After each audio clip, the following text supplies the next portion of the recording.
Over millions of years, this isolated island continent has evolved an unenviable collection of fearsome predators.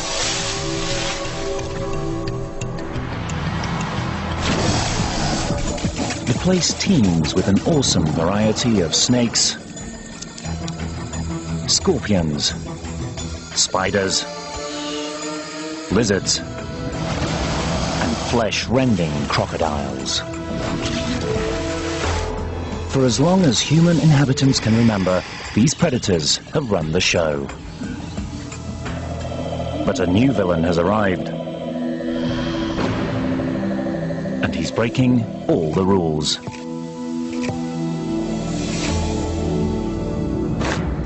He goes by the name of Bufo marinus, the cane toad.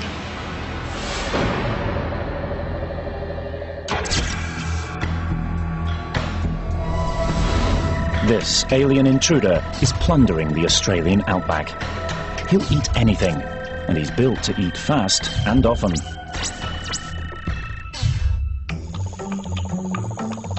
His tongue can shoot out to catch prey at around 3 meters per second. Even his eyeballs are designed to help force food down his gullet. But any predator that sinks its teeth into a cane toad will get a nasty surprise. One bite can release deadly defensive venom. Spread under his warty skin and concentrated in 2 glands on his back is a toxic cocktail of poisons potent enough to kill a crocodile.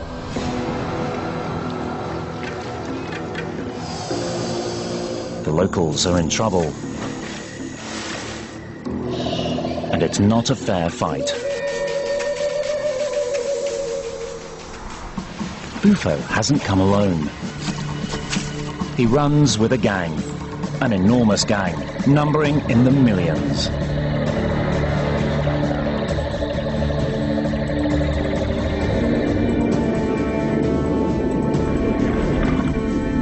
Since their arrival in 1935, these ecological terrorists have been charging forwards in massive numbers. In just 70 years, they've pillaged their way across the outback, gobbling up everything in their path. They've evicted the natives and turned more than 1 million square kilometers of Australia into occupied territory.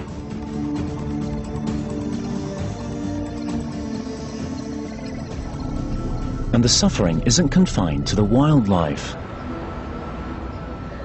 When the toad comes knocking,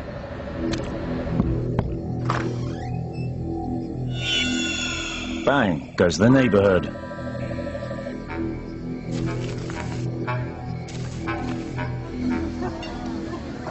Each toad contains enough venom to kill a small child.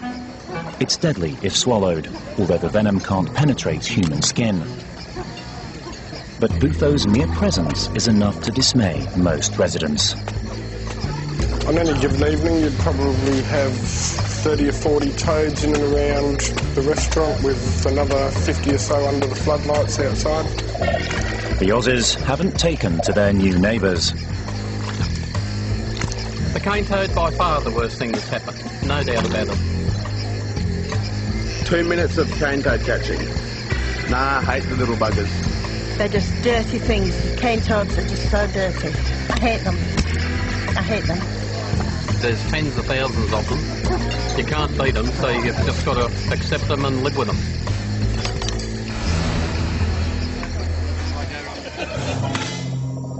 Despite his victories, Bufo shows no sign of slowing down.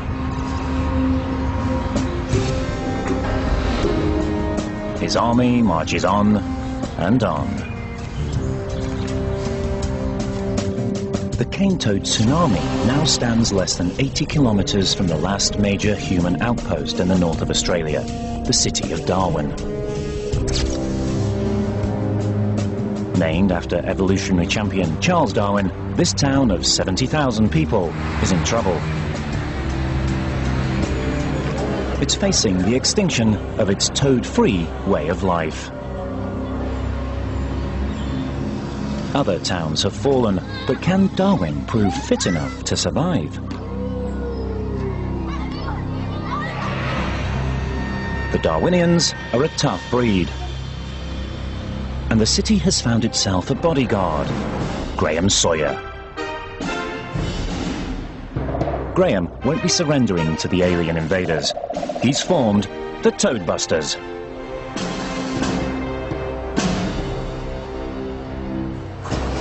Toadbusters is an organisation of volunteers dedicated to the idea of freedom from toads.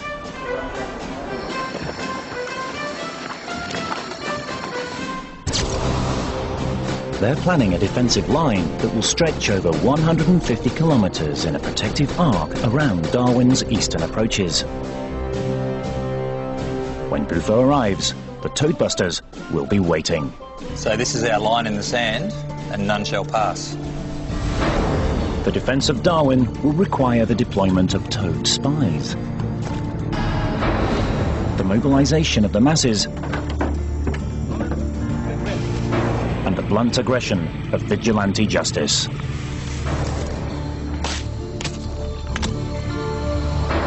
It will be one hell of a battle.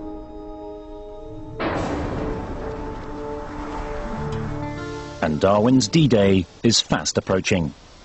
The Australian dry season is coming to an end. This 6 months of hot, arid weather cooks the soil and dries up the riverbeds. Toads can lose up to 50% of their body water and still survive. But Bufo's army doesn't take any chances. The toads hunker down during the dry season, sticking to the shade and digging themselves into whatever moist soil they can find.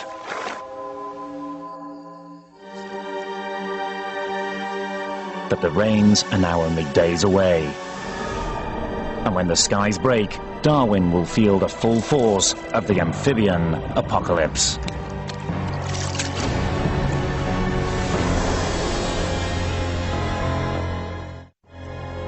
Ironically, Bufo was not always a feared invader.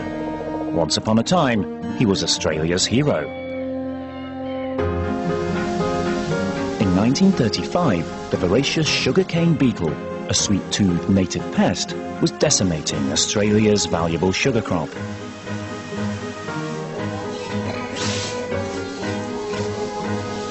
The government desperately needed to find a way to stop the nightmare. And their scientists hit upon the answer: Central American cane toads.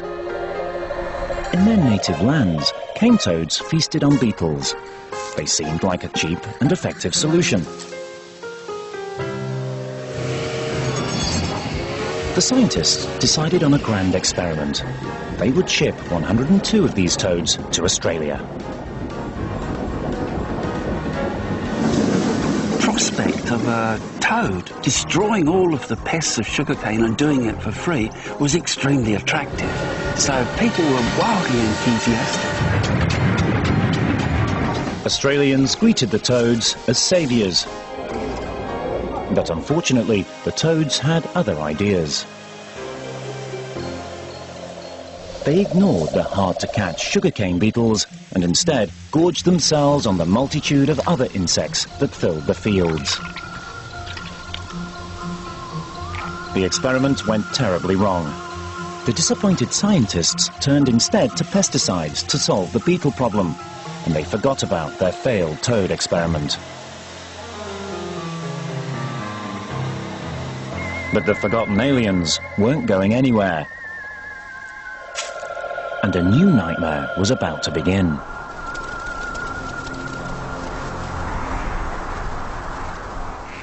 It was time for the toads to breed.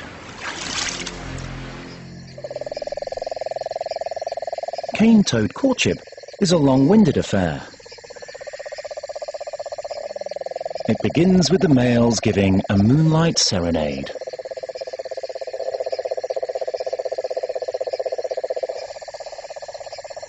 Their close harmony crooning attracts the ladies, who find a good singing voice irresistible.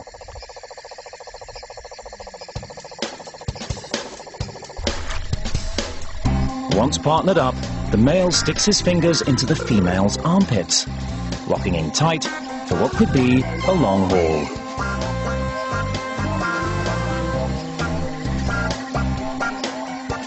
He must stay firmly attached to prevent any other male getting a look in. He might have to wait several hours for the female to be ready, but nothing will distract him from his task.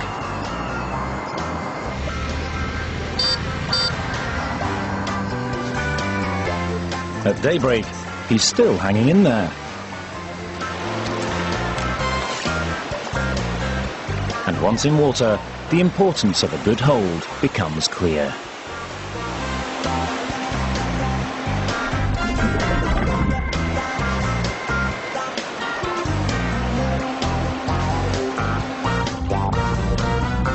Finally, the female releases her eggs, and the dogged male fertilizes them as they drift into the water. Emission accomplished. Cane toad breeding in Australia was explosive, far faster than it had ever been in Central America. Within a few years, the original 102 had become millions. It was one baby boom generation after another. Cane toads were swamping the continent. The scientists had unwittingly released a monster.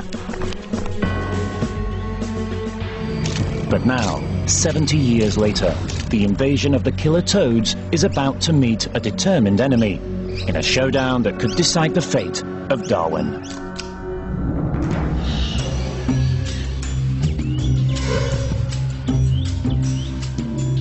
Australia is now home to over 100 million cane toads. The northern tropical regions are awash with a sea of amphibians. The main reason for their success lies in their incredible spawn.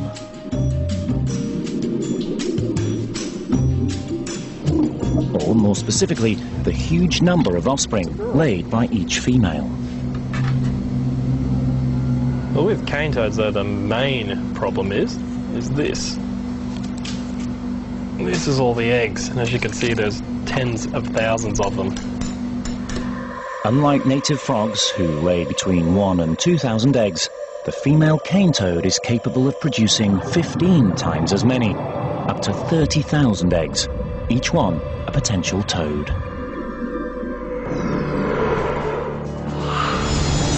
The spawn develops at breakneck speed. The eggs take only 3 days to turn into tadpoles.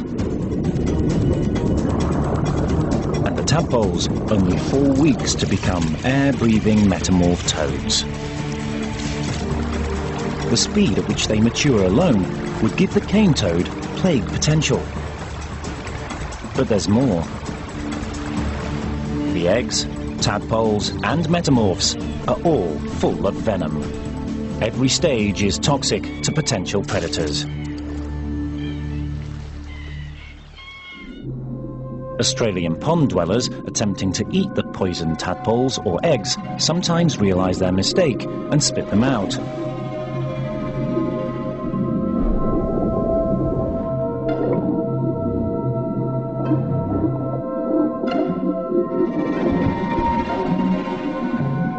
Those who persevere generally pay the price.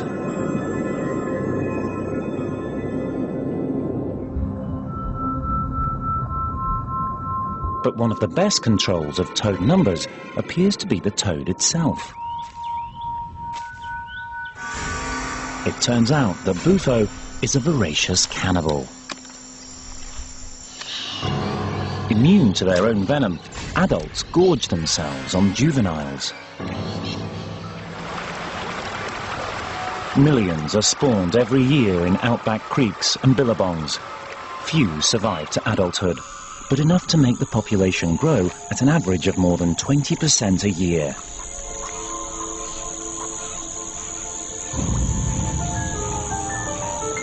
And as they grow, their toxic glands grow with them, until the toads almost overflow with venom. If you look very, very carefully, you can see the little black dots And those black dots are the openings to the contents of the gland, and when that is squeezed, the venom squirts out, can go for a distance of over a metre.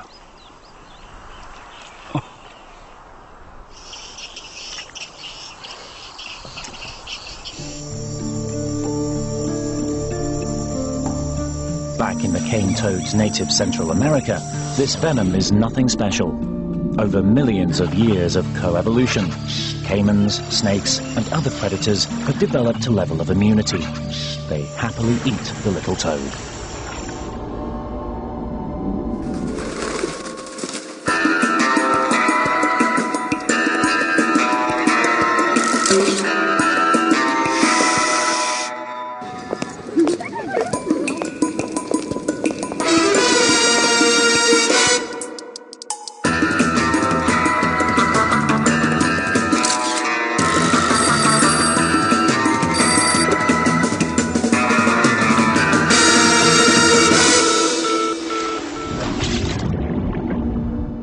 But Australia is different. The toads have been there for just 70 years, and the outback predators have had no time to evolve a defense against this chemical attack. They're totally exposed.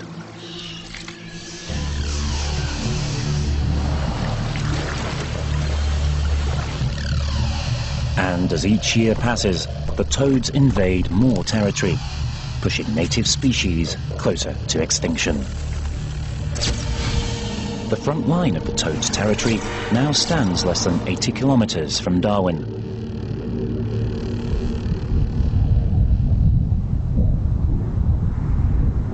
And a change in the weather means the line is about to advance once more.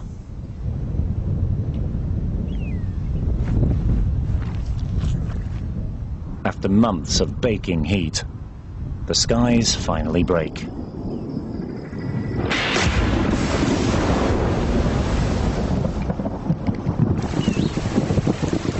The wet season has arrived, and as water penetrates the earth, something stirs.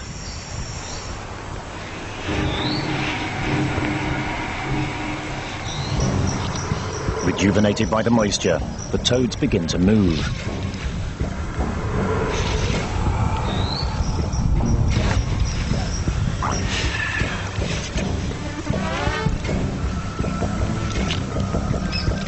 This season's assault has begun.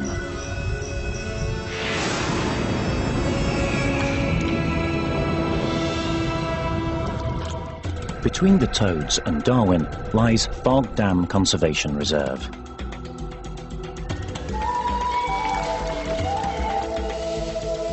Fog Dam holds one of the highest concentrations of native predators anywhere in Australia. Got it. Oh, he's a nice one. Thomas Madsen is among the many biologists watching over the wildlife. It was an easy catch. He was just... The huge goanna is just one of the native reptiles that stalks the park. There are also snakes aplenty, and even the odd frilled lizard. He's an unmarked man. He's a big, beautiful man.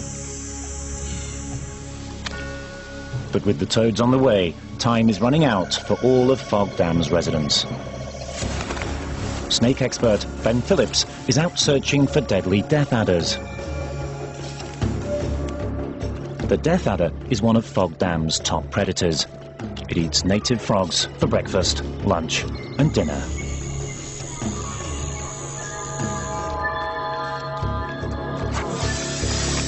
But Ben makes a grisly discovery. This one doesn't look so good. Yeah, he's actually stone dead. The snake hasn't a mark on him, but it's what's inside that worries Ben. There's something in his stomach though, so I'll just have a look. Yeah, that mess is definitely a cane toad. In the snake's mouth is a tiny toad, packed with deadly toxins.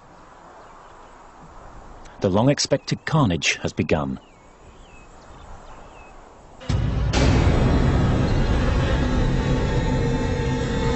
The invasion of the pint-sized amphibians is turning the world of Fog Dam upside down. Casualties litter the ground.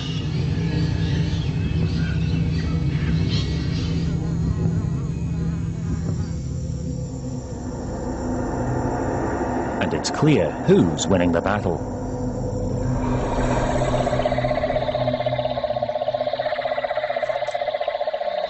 Over there you can hear a mob of cane toads calling at the moment. Buggers. Quite a few out there.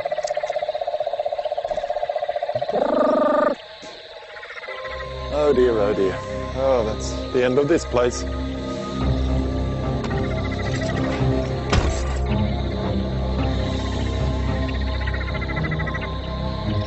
Fog Dam is being overrun. The toad front line is moving forwards, ever closer to Darwin.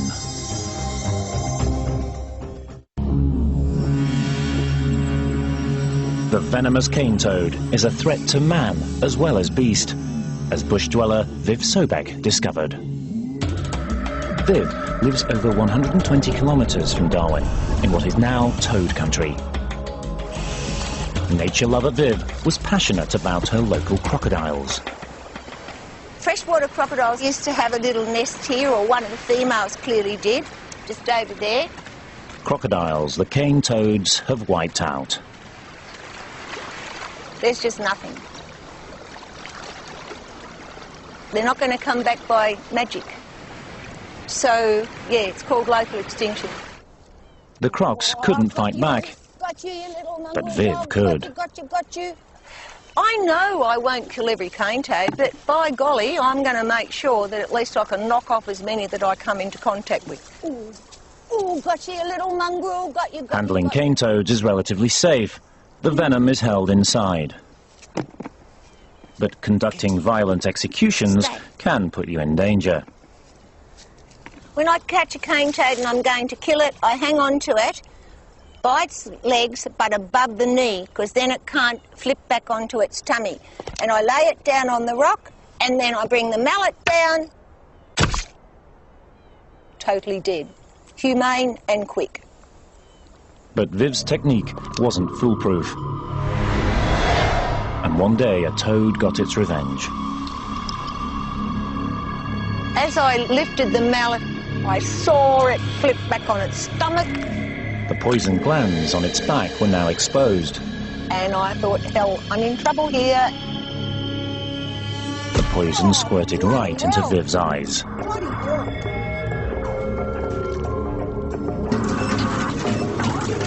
Despite her best efforts to wash it out, the toxin was seeping into her system.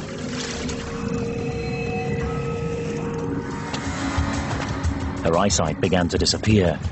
Viv needed help, fast. But she was alone and over 30 kilometres from the nearest town. Her only option was to drive blind.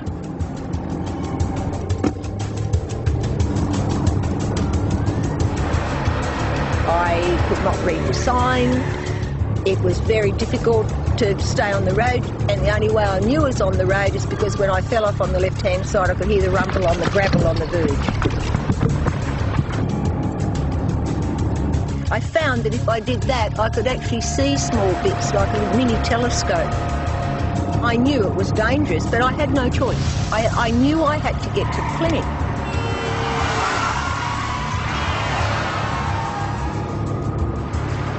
Viv was lucky to survive the journey, but she made it to the medical centre and safety.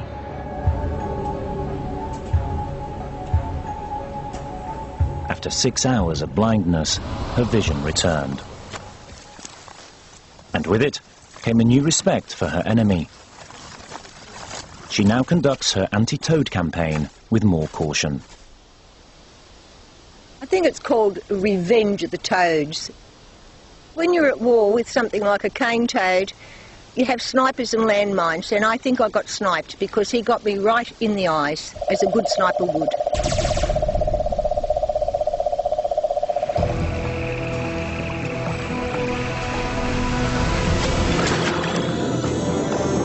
Meanwhile, the toads are drawing ever closer to the outskirts of Darwin.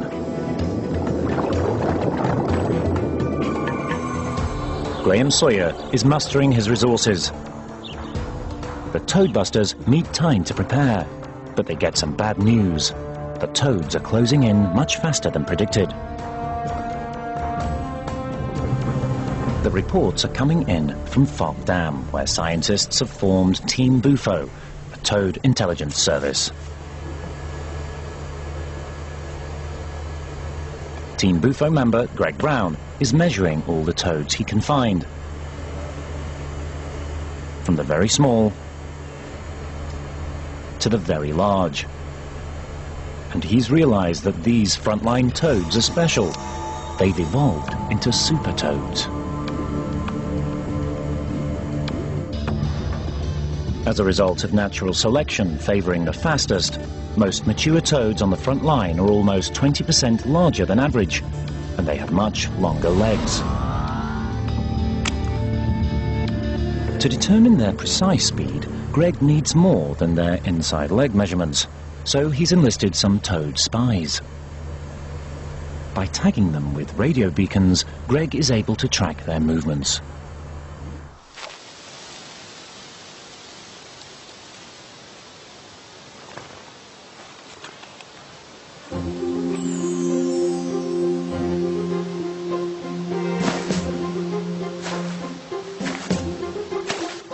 His results are astounding. Aided by its huge back legs, the super frontline toad can hop over 1.5 kilometers in a single night, the equivalent of a man marching more than 15 kilometers. This also means that the toad advance is accelerating. The larger, stronger toads are progressing across Australia at over 5 times the speed of their ancestors. Team Bufo is shocked by these results. We've got large toads, big adult toads, moving incredible distances in very consistent directions. They're going as fast as a toad can possibly go, and so they're storming through the system. And the invasion front has been much more like a military invasion than anything I ever imagined. Much more like the stormtroopers racing over the horizon. The intelligence indicates that the toadbusters have little time before the cane toad army is upon them. Toads have already penetrated the outer suburbs.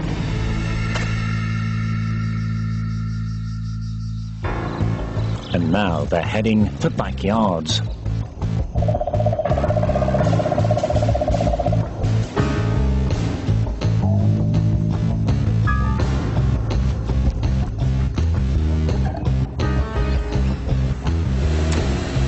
Amphibious cane toads are like sponges, absorbing water through their skin. Here, the water they need is always on tap. Cool, shady areas abound, and food is plentiful.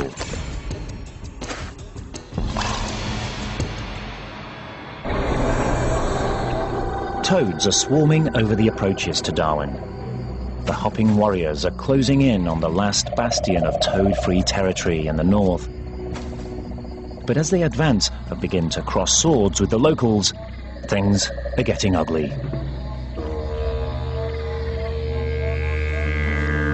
Outback farmers Errol Woods and his partner Raylene Gwamelli have seen their farm decimated by Bufo's toad army, sweeping through the neighborhood.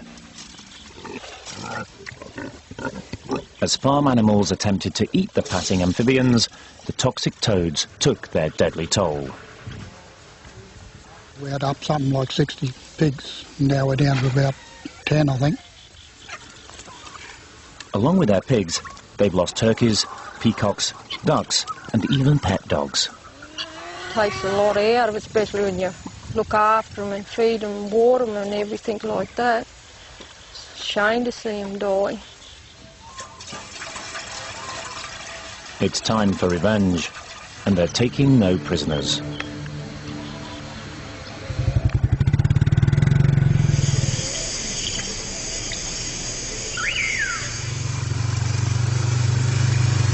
Each night, Errol and Raylene's mobile death squad scours their section of bushland. Their mission is to search and destroy.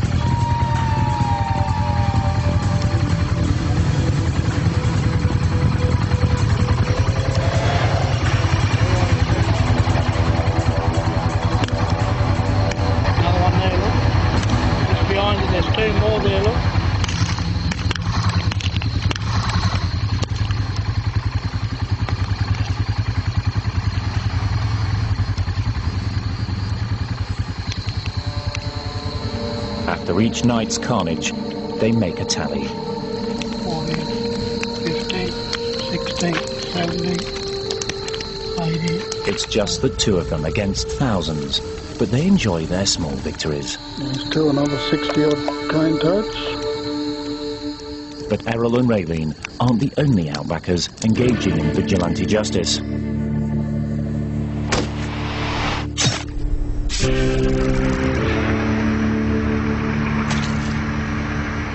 And some of them don't mess around. So this one here is a Winchester or a 22. This one's ideal for distance shooting of cane toads up to about 100 feet. It's an air rifle, it's just a single shot break and doesn't go very far. This is toad load, and this has been marketed to use to actually combat the arrival of cane toads. Very effective over a distance of 100 feet. But vigilante violence can only take out one toad at a time. To catch toads in large numbers, Graham Sawyer and his toad busters are mass-producing toad traps. They hope to ensnare the toads with cunning one-way flaps. Fellow inventor Paul Baker has developed another ingenious trap. This is my award-winning cane toad trap. The light attracts insects, which in turn attract the toads. The toads jump up the ramps and jump at the light screen. Then they fall into the trap doors. Once they're in, there's no way out. Not to be outdone, Graham is also experimenting with a sex trap. The idea behind this is that we can turn it on,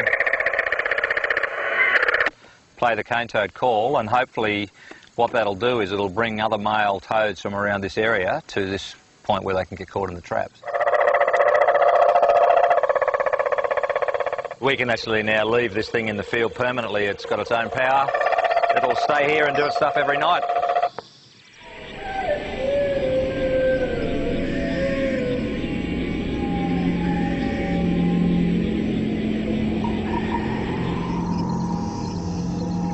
All along the front line, the various traps are primed and readied for action.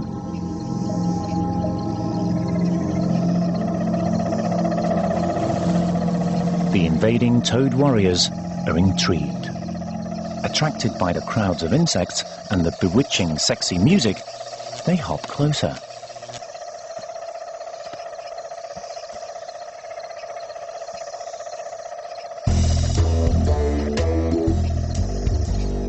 But their sensual pleasure is short-lived.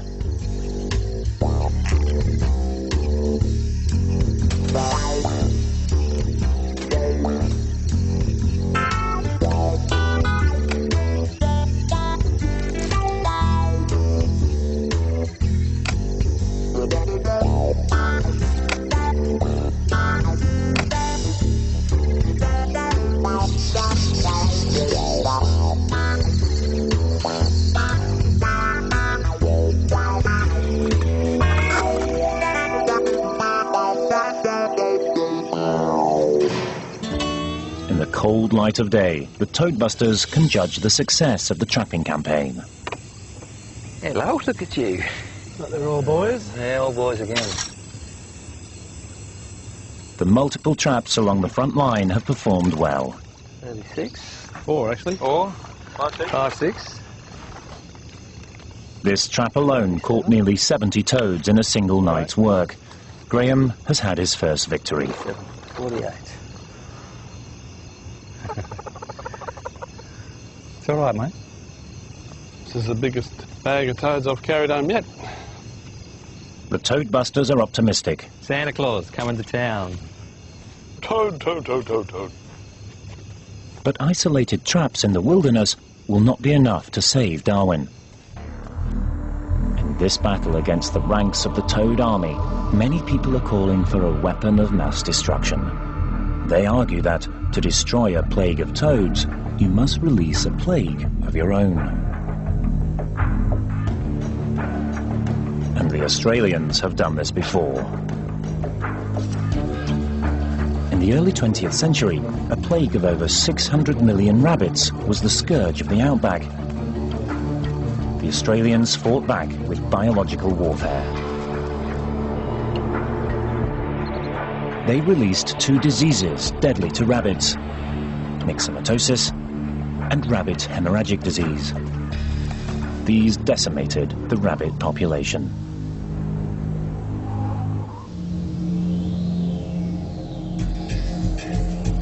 Scientists are already working on a biological weapon to counter the cane toad, a virus specially engineered to prevent the toads maturing. It should halt their development at the tadpole stage.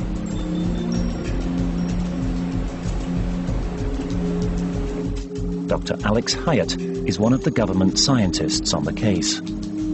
We're modifying a virus that's found in Australia. We're inserting into that a specific gene that will only affect cane toads and hopefully lead to their significant reduction whereby they're no longer a pest.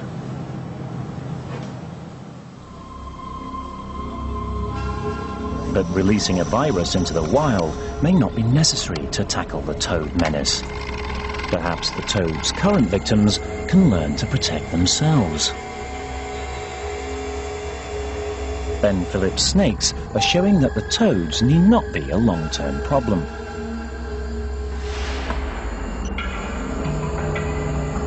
Studies of the few snakes to survive in Australia's toad-ridden northeast have shown that they don't attack the toads. Instead, they tend to avoid them. And as these snakes breed, they're passing this trait to the next generation. Evolution is making them toad smart. There's a good chance that over the next 100 to 200 years, a lot of populations of snakes and things like this will adapt to toads, and toads will be less of a problem.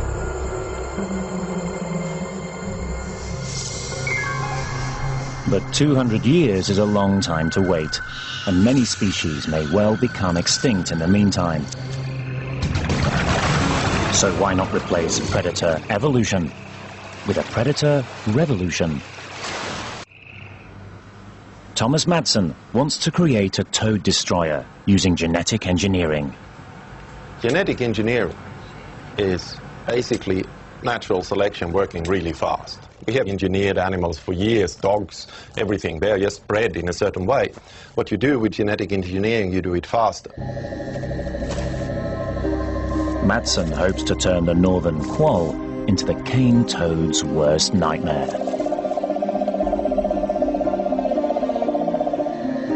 The quoll is a bite-first predator with a preference for amphibians.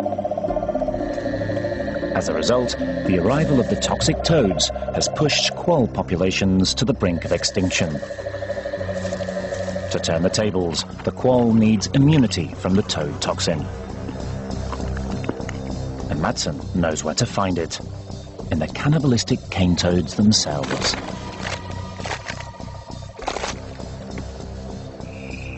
Even cane toad tadpoles have no trouble eating their own.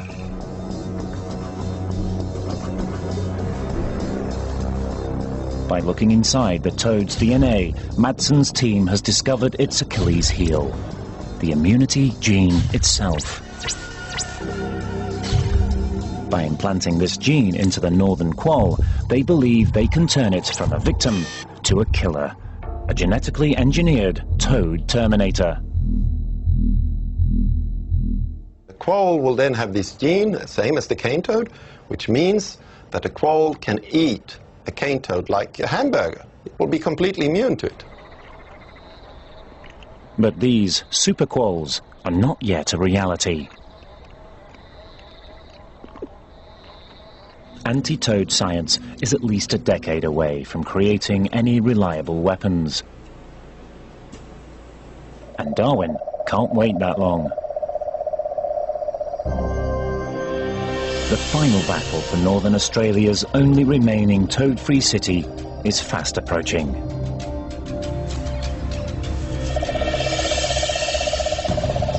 For Graham Sawyer and the Toadbusters, this is the last stand. They must stop the toads now, or give up any hope of victory.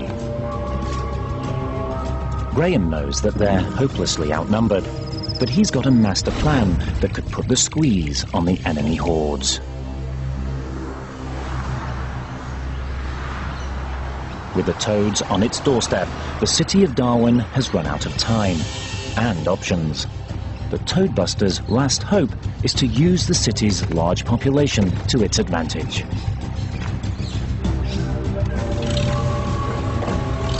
They've mobilized the indomitable spirit of Australia in the form of hundreds of volunteer toad snatchers. Up and down the front line, organized toad-busting teams prepare to engage, man to toad. The plan is for a series of mass assaults on reported toad concentrations. By focusing their forces, the Toadbusters hope to eradicate populations in the region.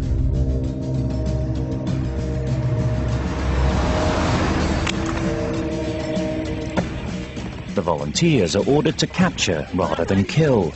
The toads they bag will later be frozen, a peaceful, painless death.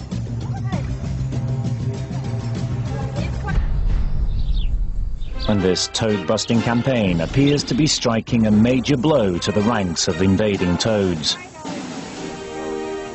The Toadbusters have caught over 20,000 cane toads. But they've effectively destroyed an even greater number. Each female caught could have laid thousands of eggs.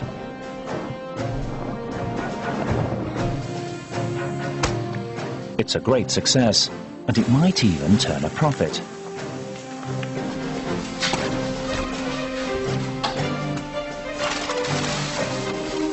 The defeated, frozen toads will receive no military burial.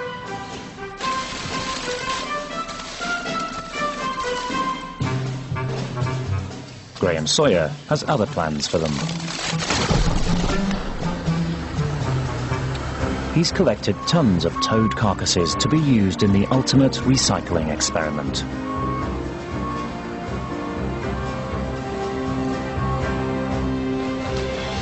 The press have arrived to record the final indignity. The fallen toads transformed into gallons of garden fertilizer.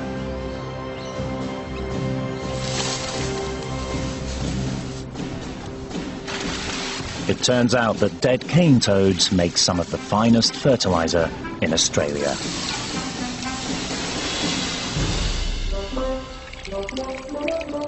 So this is toad juice, our first batch of fertiliser back from the factory and from its chemical analysis, showing it to be a really good fertiliser with lots of potassium. And it's fantastic to have cane toads in a situation where they're putting something back into the environment instead of taking it out.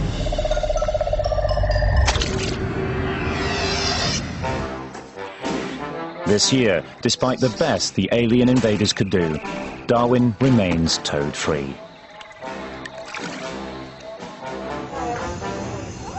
Graham believes that the Toadbusters have finally turned the tide against the cane toad army. I think by October this year we'll have them right out of this area. There'll be a few get in here in the wet and we'll wipe them out again come dry season. They believe that by continuing their strategy year after year, ultimate victory is certain. The toad war is winnable. Certainly in an area like Darwin with the environment we've got and the people we've got, we can win this war, no worries. But Graham may be jumping the gun. Never bet against Bufo marinus. The alien invader won't stop until he's conquered every habitable corner of Australia. And all it could take is the smallest oversight by the enemy. Somewhere by a lake in toad country, an unobservant angler could unwittingly offer Bufo the chance he needs.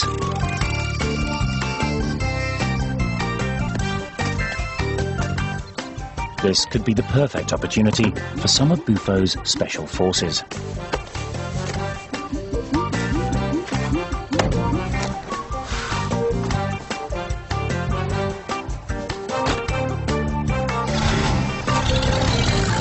And these masters of stealth would jump at the chance. By hitching a lift, toads can really travel. And why move 1 kilometre a day when you can hitch a ride and go 50? Maybe even all the way to your destination. Just one pair of fertile toads crossing the line could be enough to destroy the defence. These travelling toads will cause havoc to the defenders' plans. And toads hidden behind the lines are like ticking time bombs. When they start to breed, their numbers will explode. In a moment of passion, these two alone could produce 30,000 eggs, the seeds of an entire new colony.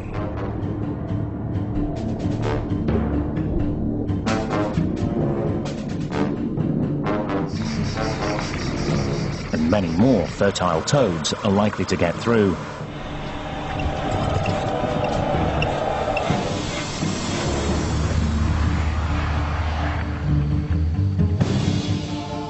Darwin may be toad-free now, but toads bursting forth everywhere could overwhelm the city's army of defenders. Eventually, the toadbusters will undoubtedly themselves be busted. And the unstoppable march of the toad will then continue throughout the rest of habitable Australia.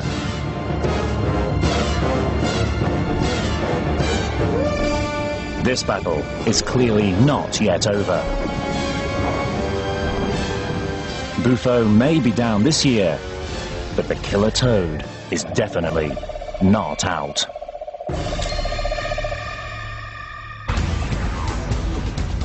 For further information on all our programmes, as well as interactive clips and